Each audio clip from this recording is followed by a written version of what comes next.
Hi guys, ఫైనల్గా అందరికీ నమస్తే. ఎట్టున్నారు? నేనైతే మస్తు కిర్రాక్ అయితే ఉన్నా. సో నేనైతే మా వరి పొలం అయితే కోయడానికి అయితే పోతున్నాం. సో పరదలన్నీ రెడీ చేసుకున్నా అండ్ బండి మీద అయితే పోవాలి. మా అమ్మని నేను ఇద్దరం కలిసి. సో నేనైతే వరి పొలం దగ్గర వచ్చేసిన. సో వడ్లు అయితే మొత్తం చాలా దారుణంగా తారిపోయినాయి అండ్ మిషన్ కూడా మా దాంట్లోనే వస్తుంది.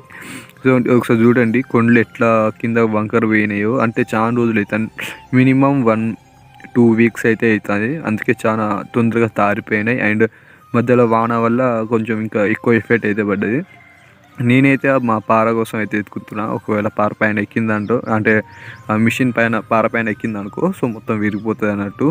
మొత్తం ఎందుకు ఏం పెద్ద ప్రాబ్లం ఎందుకని దానికైతే పక్కకు పెట్టేసిన. అండ్ పొలంలో అయినా ఎలాంటి పైపులైనా ఎలాంటి వస్తువులు ఉంటే అవి చక్కగా అయితే పెట్టేయాలి. లేకపోతే మనకైతే ప్రాబ్లం అయితే పలిగిపోతాయి అన్నీ. ఈ సైడ్ కూడా ఇలా వరి కోయడం స్టార్ట్ అయితే ఒకసారి కామెంట్ చేయండి. జై జవాన్ అని జై కిసాన్ అని కామెంట్ చేయండి.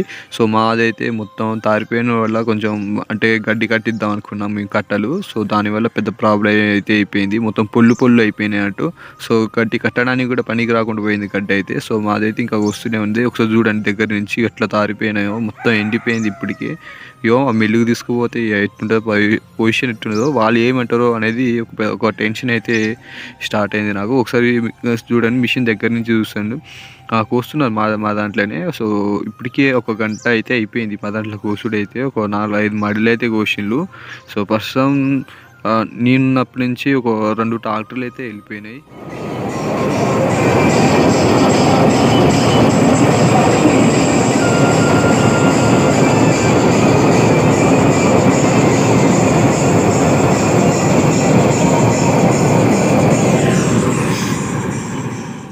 దాంట్లో కోసేటప్పుడు కొంచెం మిషన్ అయితే జారింది అన్నట్టు. కొంచెం నుండి అంటే దిగబడుతుంది లైట్గా. దానికోసం కొసరకు కోయడం అయితే వీలైతలేదు. అందుకోసమే మా అమ్మ అయితే కోస్తుంది దగ్గర వరి కోసి. సో మళ్ళీ అది మిషన్లో వేసినా లేకపోతే ఇప్పుడు ఇంకా కోయాల్సిన వరిలో వేసినా సో కంప్లీట్గా కోసుడు అయితే అవుతుంది. సో మా దాంట్లో కొంచెం టైం పడుతుంది. మస్తు ఇట్లా మొత్తం కింద పడ్డది. సో మొన్న పడ్డ వర్షానికి పెద్ద ప్రాబ్లం అయిపోయింది. సో చూడండి ఇంత దిగబడుతుందో. అండ్ ప్లస్ ఏంటంటే ఎక్కడక్కడ అంటే ఉండిపోయిందో సో అక్కడైతే కొయ్యాలి. సో లేకపోతే ఇక అట్టనే ఉండిపోతుంది. సో దాంట్లో వచ్చే పెట్టుబడే ఏం లేదు. మళ్ళీ అది కూడా వదిలిపెడితే ఇక ఉన్నది పోతుంది, ఉంచుకునేది పోతుంది అన్నట్టు. సో పైన ఇంకా మళ్ళీ అయితే ట్రాక్టర్ మిషన్ తీసుకోపోదామని చూస్తున్నారు. కానీ అది ఎక్కే సిచ్యువేషన్ అయితే లేదు, అస్సలు లేదు. సో దానికోసం వెనక తిప్పి డ్రైవర్ సో దాంతో ఎన్నుకుంటారు కదా. సో ప్రతి ఒక్కటి మేనేజ్ చేసుకుంటూ ఉంటాడు అన్నట్టు. సో అతనైతే అంటే ఒడ్డు మొత్తం పలగొట్టిండు. అతను ప్లస్ నేను కూడా ఒడ్డు పలగొట్టిన. సో నేనైతే కనిపించను, ఆయన అయితే కనిపిస్తారు. ఎందుకంటే నేనే వీడియో తీస్తాను కాబట్టి.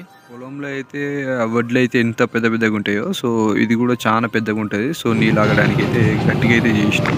సో మేమైతే ఇంకా పదనే ఉన్నది కాబట్టి తొందరగా పలిగిపోయింది. సో ఆరామ్స్గా అయితే మిషన్ ఎక్కుతాను అనుకుంటున్నా. అండ్ బాగా సాఫ్ అయితే చేసినాం. సో ఒకసారి చూడండి ఎంత సాఫ్ చూడండి. వడ్డీ అయితే ఎంత సాఫ్ చేసిన మిషన్ అయితే ఎక్కింది ఆల్రెడీ. చూడు ఎంత లోతుగా అయితే దిగింది వాళ్ళ టైర్లు అయితే. సో మిషన్ కోసుడు మనకు కావాలి అంటే పొలం తొందర కోసుడు మనకు కావాలి. టైం కొంచెం ఎక్కువైనా పర్లేదు కానీ పొలం కోపేయడానికి మిషన్ వెనుక తిరగాలంటే అప్పుడప్పుడు ఏంద్రా బాబు ఒక మిషన్ కొనుక్కొని మా మిషన్ పైన మనమే ఉండి ఓనర్గా ఉండి మనమే పని చేసుకుంటే అయిపోతా అనిపిస్తుంది. కానీ ఒక్కొక్కళ్ళు అయితే ఒక్క మనిషి వారం రోజులు తిరిగిన మిషన్ వస్తలే. అంటే తక్కువ మిషన్స్ బడ్జెట్ అంటే తక్కువ మిషన్ గంటకి అయితే ఇవి మిషన్ వాళ్ళు గంటకి 2200, 500 అట్లా తీసుకుంటారు. జస్ట్ 2 వీలర్ ఇది. 4 వీలర్ అయితే 3000 చిల్లర ఇంకా ఎక్కువనే ఉంటుంది అది. సో ఇప్పుడు కాంపిటీషన్ ఉంటే తక్కువ ప్రైస్ తీసుకుంటారు. అండ్ కోసుడు అయితే తొందరగా అవుతుంది. వీళ్ళకి అంటే రూబాబు ఉంటుంది వీళ్ళకి పెద్దది. అందుకే మనం ఒక పెట్టుకుని అయిపోతుంది అట్లా ఫీలింగ్లో ఉంటుంది నాకైతే. ఇక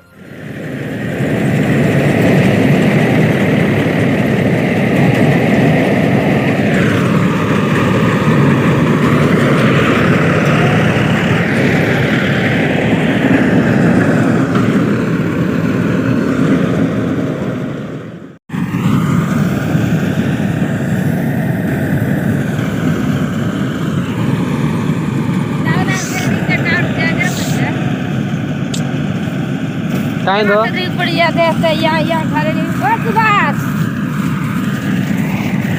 वाह खा रहा हूँ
दोन्ही